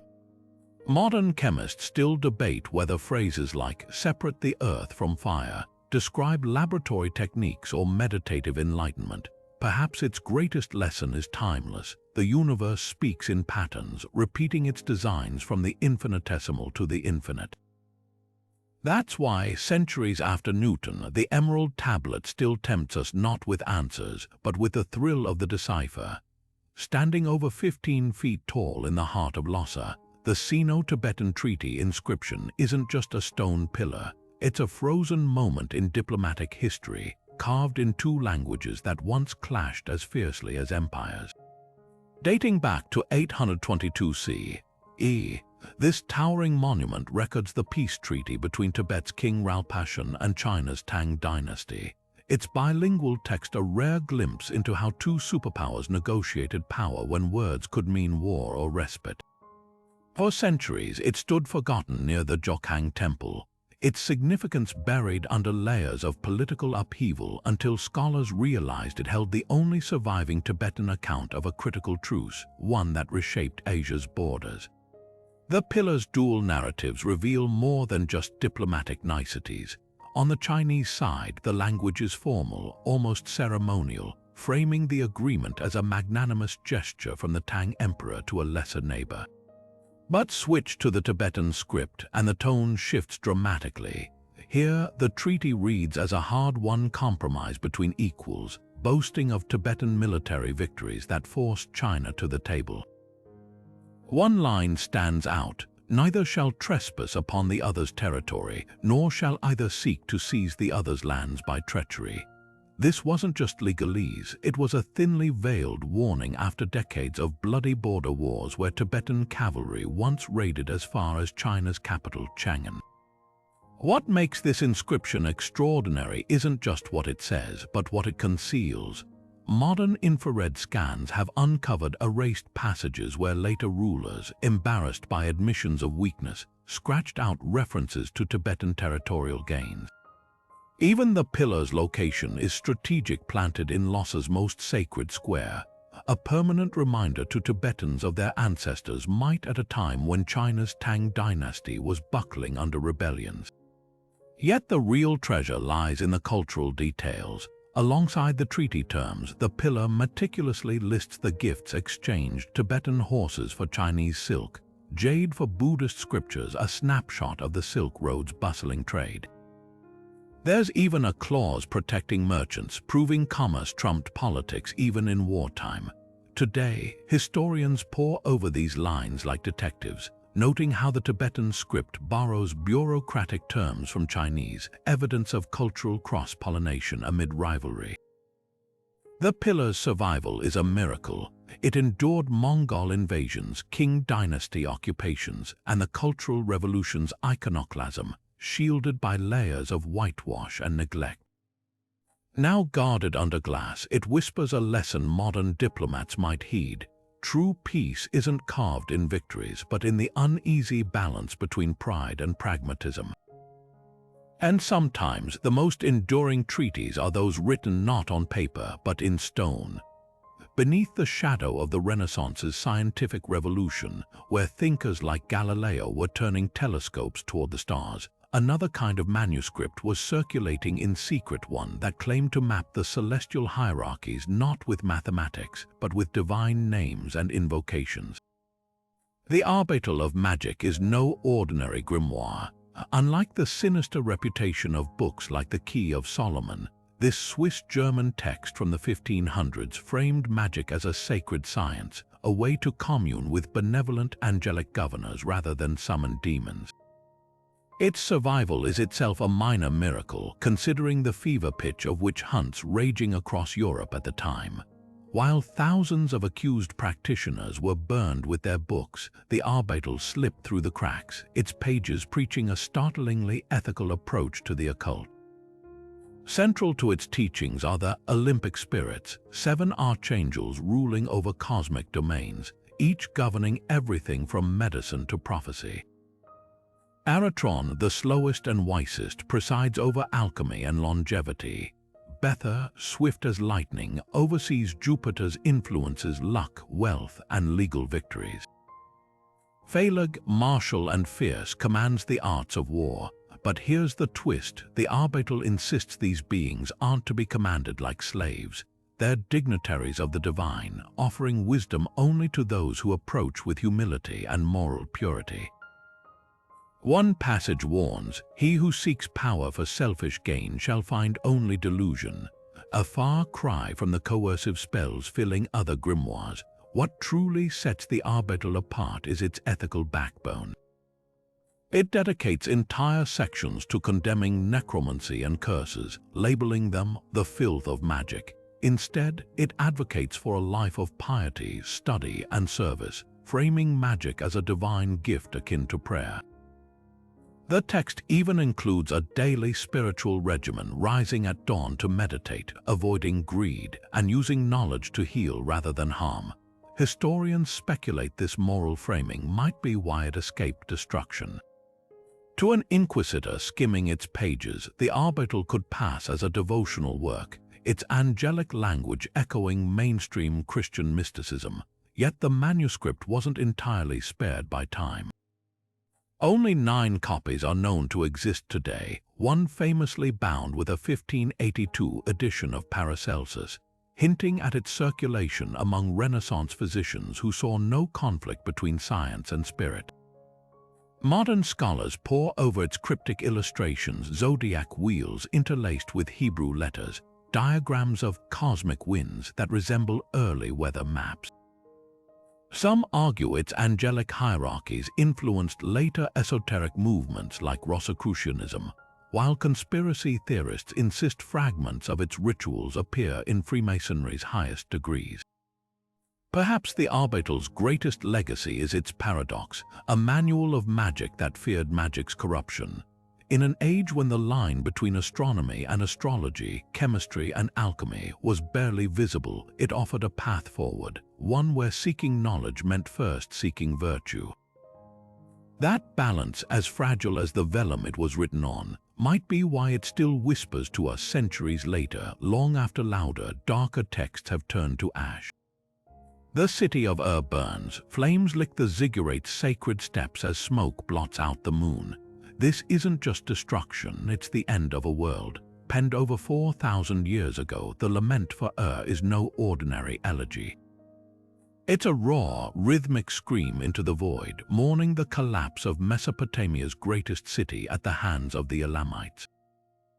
Rediscovered in the dusty library ruins of Nippur, this Sumerian tablet doesn't simply record history, it weeps for it, line after line of gut-wrenching imagery. Temples reduced to broken potsherds, canals choked with corpses, the gods themselves weeping as they abandon their altars.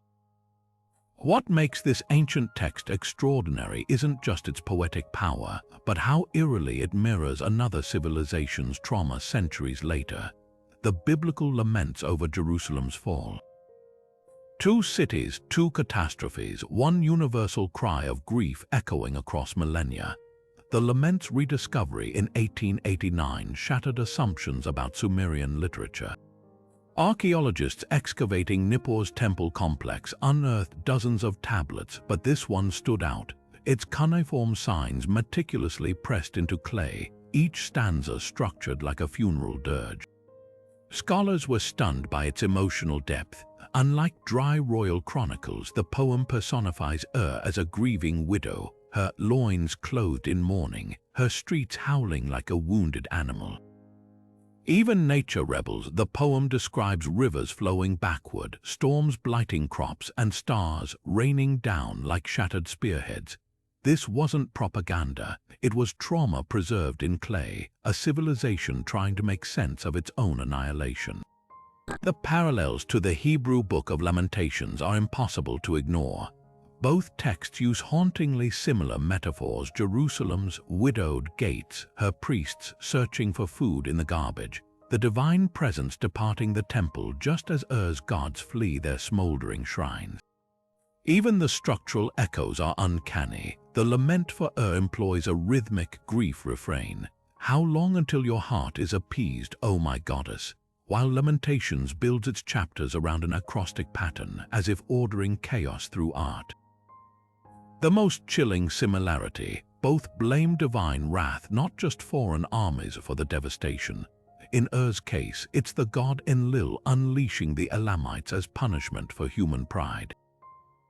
In Jerusalem's, Yahweh uses Babylon as his rod of anger. But here's the twist: the lament for wasn't just about mourning, it was about manipulation.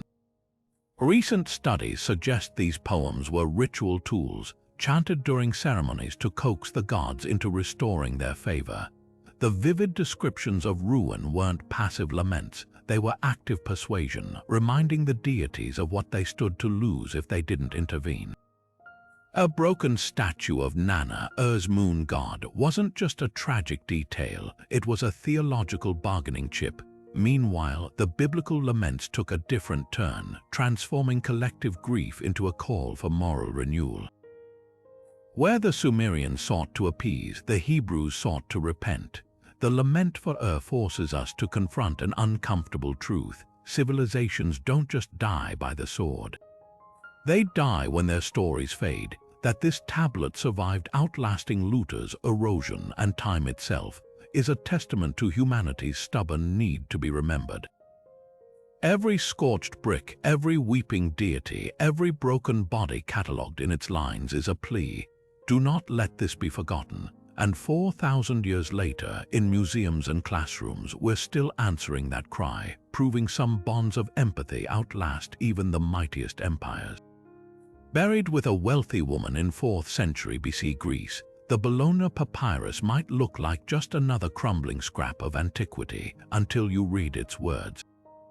This fragile document is no ordinary funeral text. It's a cosmic cheat sheet, a collection of spells and passwords designed to guide the soul through the afterlife's perilous terrain.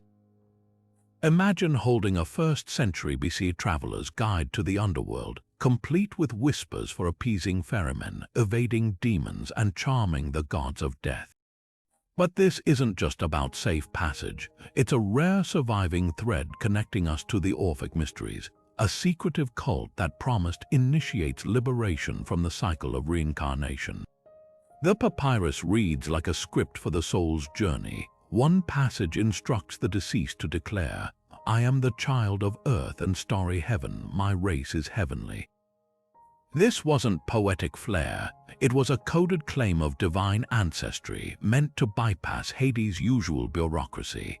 Another section warns of a fork in the underworld road. The left path leads to a punishing cycle of rebirth, while the right, reserved for those who know the correct incantations, offers eternal bliss in the Elysian fields. The most haunting lines are dialogues with underworld gatekeepers where the soul must recite, "I come pure from the pure, queen of the Chthonian gods," echoing rituals where initiates drank mint-infused water to symbolically cleanse themselves before death. What makes the Bologna Papyrus extraordinary isn't just its content, but what it reveals about Orphism's shadowy influence. Unlike mainstream Greek religion, which focused on appeasing gods through public sacrifice, Orphic initiates believed in personal salvation. They carried gold tablets inscribed with similar spells, buried with them like VIP tickets to paradise. The papyrus's references to Dionysus reborn after being torn apart by titans hint at the cult's central myth that humanity's sinful nature stemmed from the titans' crime, and only through Orphic rites could souls purify themselves. Scholars debate whether these texts were mass-produced handbooks or bespoke creations for the elite. The Bologna papyrus's meticulous handwriting suggests the latter, a custom-made guide for a woman of status, her name lost to time. Yet its survival is sheer luck. Most Orphic texts were destroyed by early Christians who saw them as heresy. Today, this fragile scroll forces us to reconsider ancient spirituality. It wasn't all marble temples and Olympic gods. For some, salvation came through whispered words on papyrus, clutched in the hands of the dead as they stepped into the dark. Imagine holding a scroll so fragile that unrolling it would turn it to dust. Now picture scientists reading it without even touching the page. This isn't science fiction. It's the cutting edge of archaeology, where CT scanners originally designed for medical imaging are now peering inside charred Roman scrolls from Herculaneum like cosmic X-ray vision. When these lumps of carbonized papyrus were first discovered, scholars assumed their secrets were lost forever. But recently, a team at the University of Kentucky tweaked medical scan algorithms to detect the faintest traces of ancient ink. The results were staggering. Entire paragraphs of Epicurean philosophy began emerging from the ash, including a previously unknown treatise on sensory perception by Philodemus. The scrolls weren't just surviving, they were speaking. While CT scans revealed text trapped inside damaged scrolls, multispectral imaging resurrects words erased by time. Take the Archimedes Palimpsest, a prayer book overwriting the mathematician's genius. By bombarding its pages with different wavelengths of light, researchers detected iron residues from the original ink, revealing Archimedes' groundbreaking diagrams for calculating infinity. But the real game changer, artificial intelligence.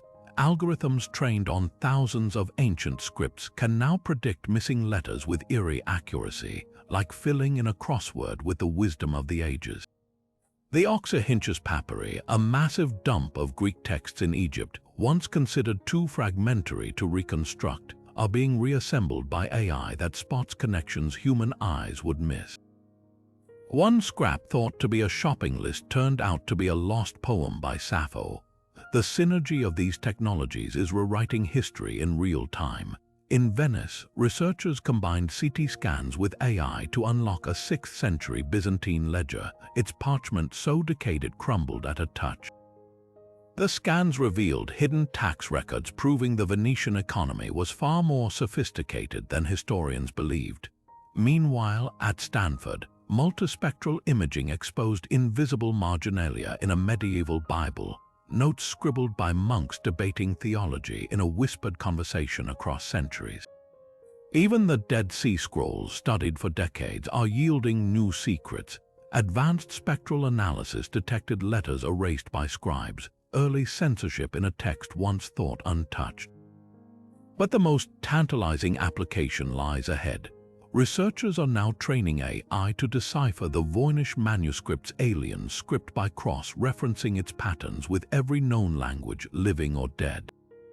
Early experiments suggest it might be a hybrid tongue, mixing Latin abbreviations with invented symbols. Similarly, neural networks are teasing apart the Rohonc Codex's 200 mysterious characters, isolating repeating sequences that hint at a lost Hungarian dialect. These tools aren't just solving puzzles, they're resurrecting entire thought worlds. When a CT scan recently revealed a hidden layer of text beneath a Maya Codex in Dresden, it wasn't just a discovery. It was a time machine offering a glimpse of knowledge the Maya themselves may have tried to erase. The irony is profound. The same technologies that propel us into the future are pulling us deeper into the past, proving that every scroll, no matter how damaged, is a vault waiting for the right key. And as these digital archaeologists push further, who knows what lost gospels, forgotten philosophies, or even entire languages might still emerge from the shadows. The ancient world isn't done talking, we're just learning how to listen. From the volcanic ash of Herculaneum to the desert caves of Qumran, these 30 ancient scrolls reveal an astonishing truth. Humanity's hunger to preserve knowledge is as diverse as the secrets themselves. Think about it, Buddhist monks meticulously copying sutras onto silk, Mayan scribes calculating Venus's orbit with eerie precision, a medieval alchemist etching celestial diagrams in gold leaf. Each culture, each era found its own way to shout across the centuries, "We were here and we mattered." Some texts were hidden in terror, buried beneath temples or stuffed into jars as empires crumbled. Others were displayed with pride, their words woven into the fabric of daily life until time itself tried to erase them. What unites them isn't just parchment or ink, but the stubborn refusal to be forgotten. Yet for every scroll we've decoded, countless others still lie beyond our reach, waiting in undiscovered caves, locked in sealed vaults, or worse, mistaken for mundane scraps and left to rot in forgotten archives. Take the Vatican's secret collections, rumored to hold heretical gospels deemed too dangerous to reveal, or the sealed chambers beneath Egypt's pyramids, where radar scans suggest entire libraries might still be buried.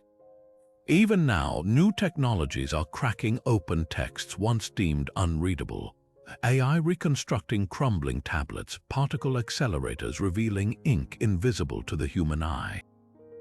Who knows what lost plays of Sophocles, suppressed scientific theories, or even entire languages might emerge next? So here's the real question: which of these mysteries calls to you? Is it the Copper Scrolls' cryptic treasure map still taunting explorers with its unsolved riddles? The Voynich Manuscripts' botanical hallucinations daring anyone to crack its code? Or perhaps the Gospel of Mary, a voice from the margins that refuses to be silenced? The beauty of these scrolls isn't just in their answers, but in the conversations they spark across time. They remind us that history isn't a closed book, it's a puzzle with missing pieces, and every discovery reshapes the picture. So go ahead, pick your favorite, fall down the rabbit hole, and who knows? Maybe the next great revelation will start with